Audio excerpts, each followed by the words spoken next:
Bom dia, internauta que nos assiste aqui pelo Facebook PT na Câmara e também pelo Facebook do deputado Alencar Santana Braga. Nós estamos aqui mais uma vez com o deputado Alencar Santana, para a gente conversar sobre a conjuntura política nessa semana que Brasília está pegando fogo, muitos fatos acontecendo no governo, acontecendo aqui na Câmara, e o deputado vai colocar você que nos acompanha a par de tudo isso que está acontecendo. Bom dia, deputado Alencar Santana Bom dia, Braga. Mais uma vez estamos aqui, cumprimentar nossos amigos aí que estão nos acompanhando. Vamos fazer esse novo bate-papo aqui, né, sobre as coisas que estão acontecendo, mas queria, antes de a gente começar a nossa conversa, deixar aqui o nosso lamento e, ao mesmo tempo, a nossa denúncia. Ontem, infelizmente, na cidade de Guarulhos, ficamos sabendo da morte, do assassinato do companheiro Arthur, do nosso amigo, do professor Arthur, ele que já foi candidato a vereador do PT, militava no movimento de moradia, professor de história, criou e coordenava o cursinho popular pré-vestibular, o ASSOL, fazia um grande trabalho ali com a juventude e foi brutalmente assassinado na sexta-feira.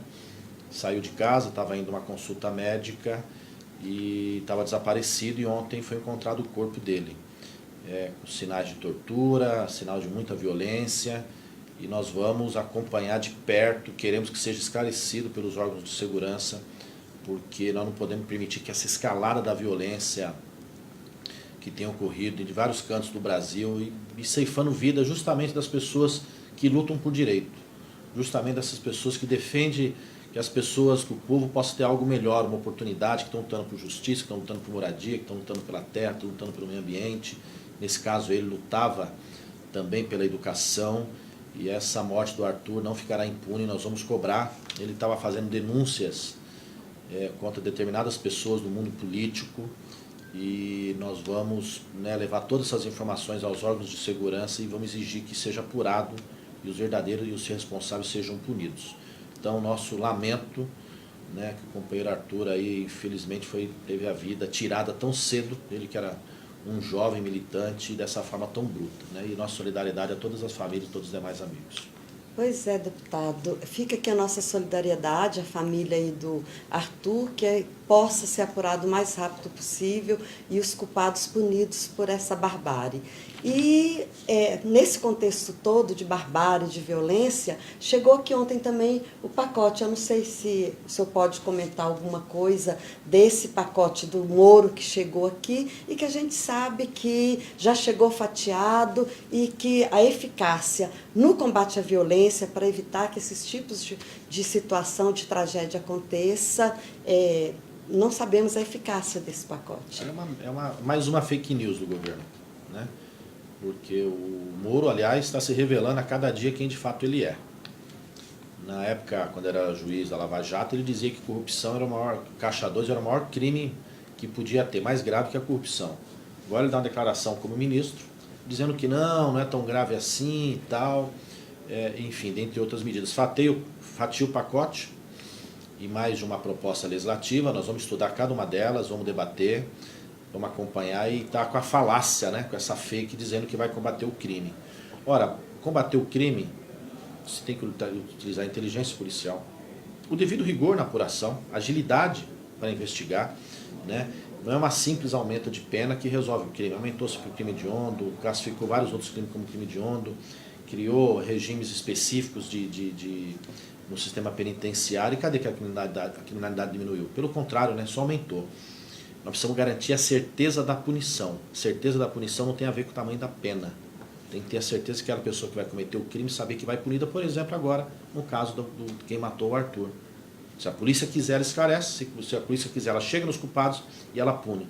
Vou dar um exemplo, quer acabar com a punição? Cadê os responsáveis pela morte de Marielle? Cadê o rapaz lá, um dos milicianos, que comandava um grupo da milícia, suspeito da morte de Marielle, que está foragido? Isso é impunidade, é não prender essas pessoas. O Moro podia usar toda a sua força, seu aparato, para acabar com as milícias no Rio, que ameaçam muita gente, que extorquem muita gente, que trabalhador ali do dia a dia, Isso sim a gente acabar. Podia controlar a fronteira, para a gente controlar a entrada de droga e de armamento no país. Então, é mais uma falácia desse governo, um governo que vive com base na mentira, um governo que vive com base na criação de fatos não reais, imaginações, são criativos. Não tem, isso eles, olha, tem que admitir uma coisa boa nele, eles são criativos. E de criar fumaça, de criar tanta mentira, mas precisamos resolver a vida do povo, melhorar a vida do povo, isso que o povo deseja e precisa.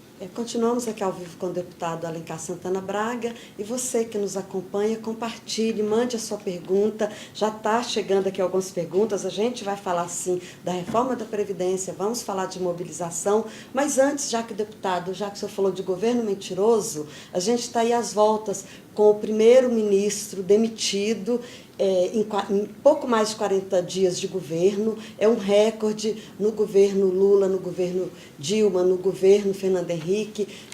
O primeiro-ministro a deixar o cargo foi com quase um ano de governo, no governo Dilma com metade do primeiro ano, mas Fernando Henrique e Lula só perdeu um ministro com quase um ano de governo. E Bolsonaro envolto aí com mentiras, Bibiano envolto com mentiras e com Laranjal.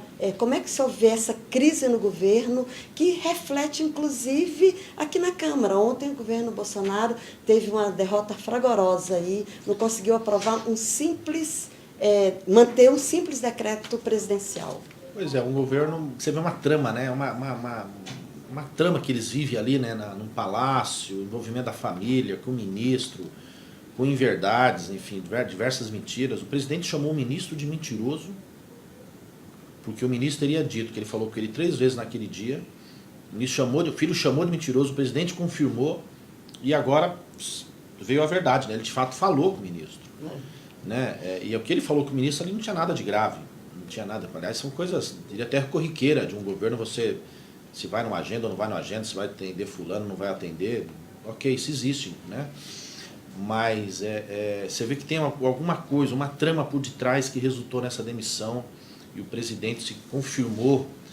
O coordenador não é um ministro qualquer, era o presidente nacional do PSL durante o período eleitoral. Aliás, foi uma exigência do Bolsonaro que o Bibiano assumisse a presidência nacional do PSL. Ele assumiu, coordenou a campanha. Então tem muitos segredos que o Bibiano podia trazer a público, né, para a gente descobrir a fake da eleição do Bolsonaro. E agora se viu nesse emaranhado, né, de histórias, de tramóias, de mentira que teve envolvendo ali a demissão do Bibiano. Né?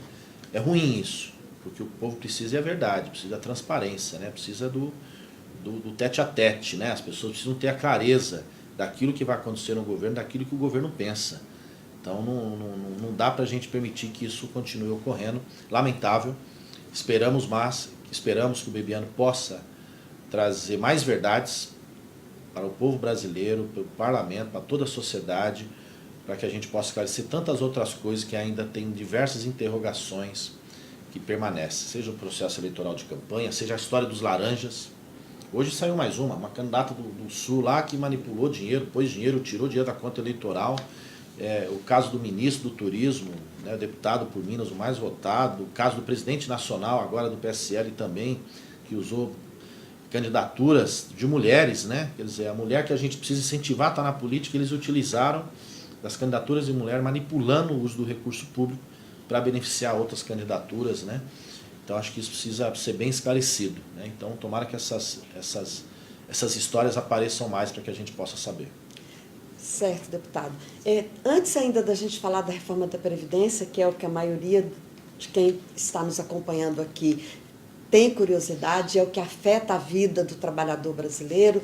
Ontem também a gente viu mais um fato que deixou a população estarrecida. Pela 3ª vez em menos de um ano, o Paulo, operador do esquema do PSDB, o operador financeiro do PSDB, foi preso, o chamado Paulo Preto, ex-diretor da ADESA, que o senhor conhece bem, que é lá de São Paulo, e a gente não sabe o que vai dar, porque ele foi preso 2 vezes, com fortes denúncias, e o ministro Gilmar Mendes concedeu liminar, permitiu que ele continuasse solto. O que o senhor pode falar para o nosso para as pessoas que estão nos acompanhando em relação a esse escândalo, a esses desvios de recurso, que envolve inclusive o Aloysio Nunes, que foi ministro do governo Temer, que foi senador e que foi ministro também do PSDB. Como é que o senhor vê toda essa trama de corrupção e de denúncias em relação ao Paulo Serra, Preto? envolve o Alckmin também, importante dizer isso.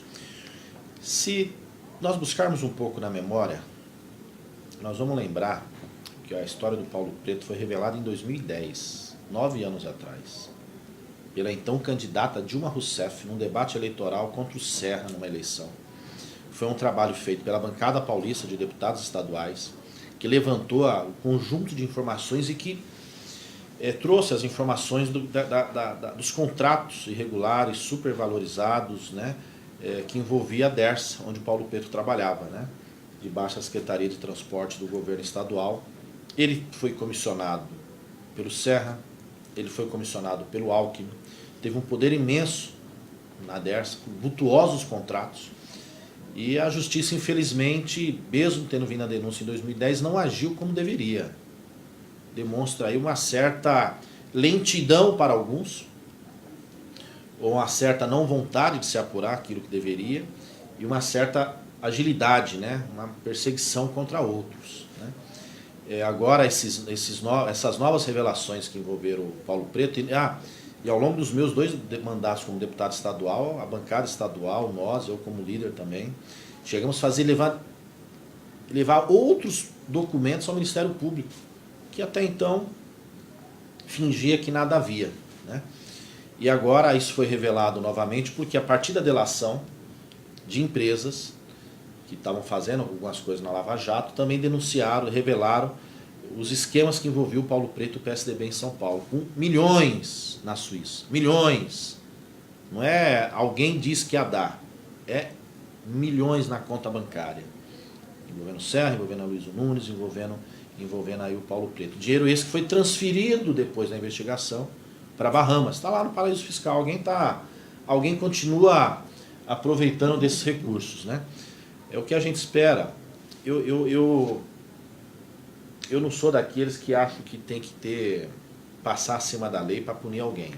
Não acho isso. Lei serve para todo mundo, pro bem ou pro mal. As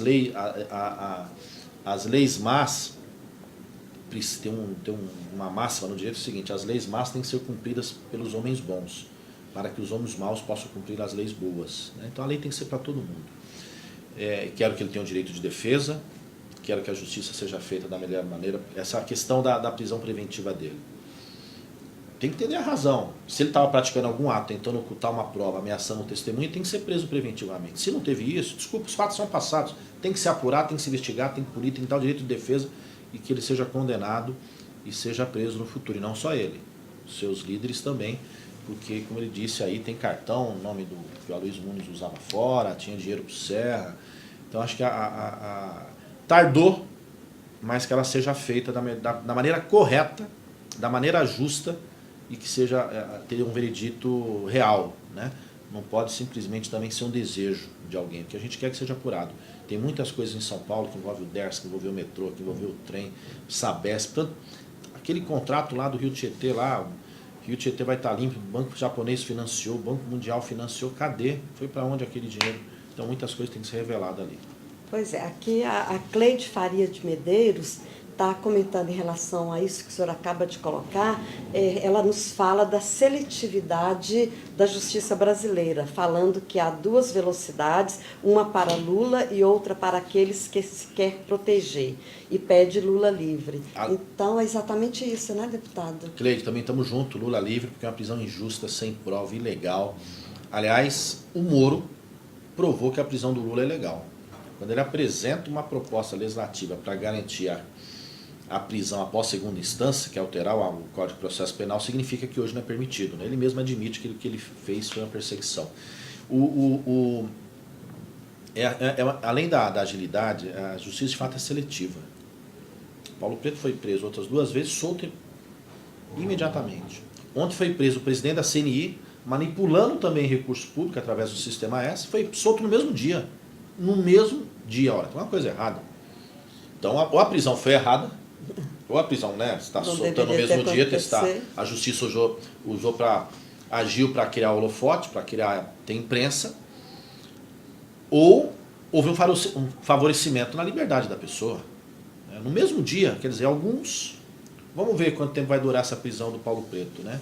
Enquanto o Lula está preso ilegal, não acharam documento no nome dele, dinheiro na conta dele, nada disso. O apartamento, o próprio Moro escreve que não era do Lula, ia ser atribuído ao Lula. O próprio juiz diz, o sítio do Lula não é dele, mas ele ia ao sítio. Ora, desculpa, direito é direito, tem que ser usado da maneira correta. Então não tem prova material, né? Tá lá. E outros que têm prova material estão aí curtindo os milhões que roubaram dos cofres públicos.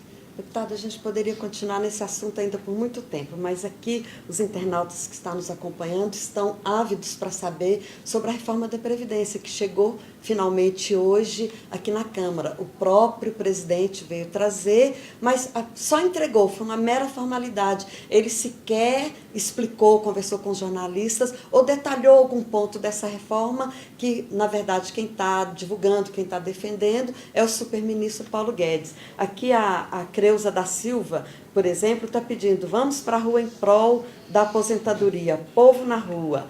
E vários outros comentários aqui perguntando quando que o PT vai começar a colocar o povo na rua, vai começar a se integrar junto com a população, com os movimentos sociais e sindicais, exatamente para barrar. E tem pergunta também querendo saber...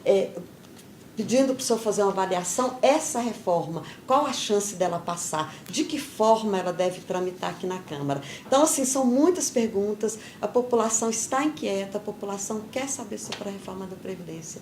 Com o senhor a palavra, então. É uma outra fake. Estão dando o nome de Nova Previdência. Mentira, tem nada de novo. Está destruindo a Previdência Pública, destruindo a Previdência Pública. Um sistema que fala de capitalização é como se você criasse uma conta individual, depois que se aposentasse, ia receber o dinheiro que veio dessa conta. Só isso. Né? E com dificuldades para a aposentadoria, aumenta a idade mínima, né? Estabelece a idade mínima, que vai ter gradualmente vai aumentando, inclusive ao longo do tempo, e ao mesmo tempo vai penalizar o trabalhador, né? Aquela pessoa que recebe mais de 50% dos benefícios da Previdência Pública hoje, é um salário mínimo. Será que é isso que está quebrando? Com certeza não. Tinha que, se fosse uma proposta verdadeira para colocar as contas em dia, tem que acabar com os privilégios, com as mamatas. Isso tem que acabar. Não dá para ter pensão vitalícia para filha de militar, para filho de militar. Aposentadoria integral e vitalícia. Tem pessoas recebendo, que são dos militares, recebendo 2 aposentadorias, passando acima do teto 50 mil, 30 mil. Tem um caso lá de 58 mil reais. Então, esse tipo de coisa tem que acabar. Né? Mas mexer naquilo que é um direito sagrado... Eu peguei um táxi agora há pouco, vindo para cá, aí o taxista, né, a gente começou a conversar e tal, ele falou, peraí, depois que eu me aposentar, posso nem receber um salário, nem sequer receber o salário mínimo, que isso é um absurdo. Né? As pessoas estão preocupadas, as pessoas estão com medo, e não tem, como seria, a Cleide, né? A Cleide. Não, Cleusa. A Cleusa que falou da reforma, né? Cleusa, você tem razão, tem que ir para a rua, as pessoas têm que se manifestar. Não dá para cair nessa fake. Nós já caímos numa fake. O povo já caiu na fake do Bolsonaro. Não dá para cair na fake da proposta da Previdência e outras. Né? Dizer que aquilo é novo é balela, é conversa fiada. Né? O que quer tirar é mexer no direito, mexer naquilo que é sagrado, mexer naquilo que é importante. Né? Nós vivemos numa sociedade só, todo mundo colabora para a riqueza do país. Infelizmente tem poucos ganhando muito e muitos ganhando pouco. Né? Precisa ser um sistema mais equilibrado, precisa ter a justiça, mas todos colaboram para a riqueza. Tirar justamente do trabalhador, né, da pessoa que rala o ano inteiro, criar dificuldade para se aposentar, é querer que as pessoas no final da vida vivam na miséria, né? Vivam na miséria, com dificuldade da própria sobrevivência. É lamentável um país tão rico como o Brasil querer fazer isso, prejudicando a nossa população. Né? Deputado, antes do senhor responder às pessoas que estão querendo saber a possibilidade dessa reforma passar aqui na Câmara, a gente tem aqui o Mário Cavalcante, que fala mais ou menos isso que o senhor está colocando, que quer saber se a reforma reforma vai passar e coloca, as grandes empresas devem uma fortuna para a Previdência. 285 bilhões. Eles que deveriam pagar. E essas entidades que não pagam, tinham que pagar. Elas só servem para lavar o dinheiro, para comprar apartamento de luxo, mansão, carros, com o dinheiro da sonegação fiscal. Enquanto o trabalhador fica aí nesse aperto, né? São em torno de 285 bilhões de dívida das empresas com a Previdência. Ou seja, dinheiro que eles não recolheram, o trabalhador não pagaram a dívida, estão devendo aí. E ficam enrolando, não pagam. O governo quer acabar com a impunidade, quer fazer a Previdência ter recurso, executa essas empresas. Bolsonaro, mexa no bolso dos seus amigos, né, dos empresários que defenderam aí sua candidatura. Agora, olha só, eu falei semana passada, eu vou voltar a falar de novo. O que tem a ver a Previdência Pública com uma empresa vir investir ou não no Brasil? Vir ou não aqui trazer seu investimento? Tem nada a ver uma coisa com a outra. Tem nada a ver. Isso é conversa fiada para tentar convencer as pessoas de que a reforma da Previdência é necessária. Se fosse ter uma reforma necessária, não dá para penalizar justamente o mais fraco, né? O trabalhador, o que recebe menos. Não dá, não tem sentido prejudicar um trabalhador rural. Né, eu estava vendo, eles mandaram aqui no esboço dele dizendo que o trabalhador rural é o maior déficit da Previdência Pública. Gente, a pessoa com a mão calejada, né, a pele sofrida do sol, né, aquele sacrifício para nos alimentar. Nos alimentar. Um produz para o outro. Né, e chega ao final da vida, aquela pessoa não tem uma condição, já vive ali, às vezes numa cidade pequena, num estado não tão rico como São Paulo, como Rio, como Minas, Bahia e outros, né, e às vezes tem uma situação ali de praticamente de sobrevivência, ficar comprometida porque estão dizendo que esse trabalhador é a causa do rombo da Previdência. Eu acho que não é, né? Não tem nada a ver. Então, é lamentável isso, né? O governo quer nos enganar, como já enganou durante o processo eleitoral. Pois é, deputado, por falar em enganação de governo, em fake news, muito do que está acontecendo, a população brasileira, uma parte dela, porque 47 milhões não votaram em Bolsonaro, mas teve uma parte significativa que garantiu a vitória do Bolsonaro sem sequer conhecer quais eram as propostas. Eles foi eleito com o discurso de combate à corrupção, de proteção da família, e o que a gente está vendo agora é propostas e mais propostas que retira direito do brasileiro, do trabalhador. Para evitar que nas próximas eleições aconteça esse tipo de coisa, o senhor está apresentando um projeto de lei. Conta para quem está nos acompanhando o que prevê esse projeto do senhor, de que forma a gente pode evitar uma enganação desse tamanho. O debate eleitoral é um direito do eleitor. Não é uma prerrogativa, uma faculdade do candidato ir ou não, candidato majoritário. O direito eleitor ele tem direito em saber o que o candidato pensa, tem direito em saber se o candidato consegue dialogar sobre sua proposta, né? Por isso nós apresentamos, e é obrigação do Tribunal Superior Eleitoral propiciar esse debate. Hoje é uma faculdade das empresas de comunicação organizarem um debate, é uma faculdade o candidato ir, não tem obrigação nenhuma. Nós estamos dizendo o seguinte, que no mínimo um debate o Tribunal Superior é obrigado a realizar no primeiro turno e no segundo turno. Para presidente, governadores, tribunais regionais organizarem, e também para prefeito nas cidades com mais de 200 mil habitantes, onde tem o segundo turno. Nas demais cidades, pode ser feito, mas sem obrigação de transmissão por rede nacional de televisão e rádio. Pode ser feito também para transmitir via rede social, porque o eleitor tem direito de saber o que o candidato pensa. O Bolsonaro trabalhou dentro de uma espécie de uma bolha. Ele comunicava com o seu eleitor, mas ele não se mostrava para todo mundo o que ele pensava, o que ele queria, o que ele desejava. Ele disse na campanha que ia apresentar uma reforma da Previdência desse jeito, retirando o direito das pessoas. Ele disse isso. Ao contrário, né, deputado? Tem vídeo dele afirmando que idade mínima de 65 anos, como queria o Michel Temer, era uma desumanidade. E, no entanto... Pois é, então assim, ele trabalhou com fake news na campanha, né, de acusações falsas, inclusive contra o adversário, contra o Haddad, e isso pegou as pessoas, mas não falou de fato o que ele queria. Nós não podemos permitir isso. Olha, o Brasil está passando uma vergonha. Um presidente mentiroso, que vive com base na fake, que sequer tem postura de presidente, que não consegue encarar. Eu imagino ele numa reunião multilateral com outros presidentes do país. Por isso que ele passou vergonha na ONU. Ele desculpa, porque não consegue apresentar de fato o que ele deseja, né? Porque não teve o debate eleitoral. Então, por isso que a gente apresentou esse debate, para que a gente possa ter esse projeto, para que seja garantido os debates no processo das eleições majoritárias. É transparência, direito do eleitor e obrigação do Tribunal Superior. Muito obrigado, deputada Alencar Santana. A gente está encerrando aqui mais um ponto a ponto com o deputado Alencar Santana e a gente volta em outras semanas para poder continuar discutindo com você, esclarecendo e mostrando o que está acontecendo na política e especialmente aqui na Câmara. Vamos detalhar nos próximos programas o que é essa proposta que chegou agora e está ainda sem explicar o ponto a ponto como é que vai ser. Então, se você gostou, compartilhe, o programa vai ficar disponível tanto no Facebook PT na Câmara, quanto no do deputado Alencar Santana. Estaremos juntos aqui numa nova oportunidade discutindo a conjuntura política. Isso aí, conte conosco, agradecer a atenção, agradecer aqui a companhia, né, o debate, a conversa.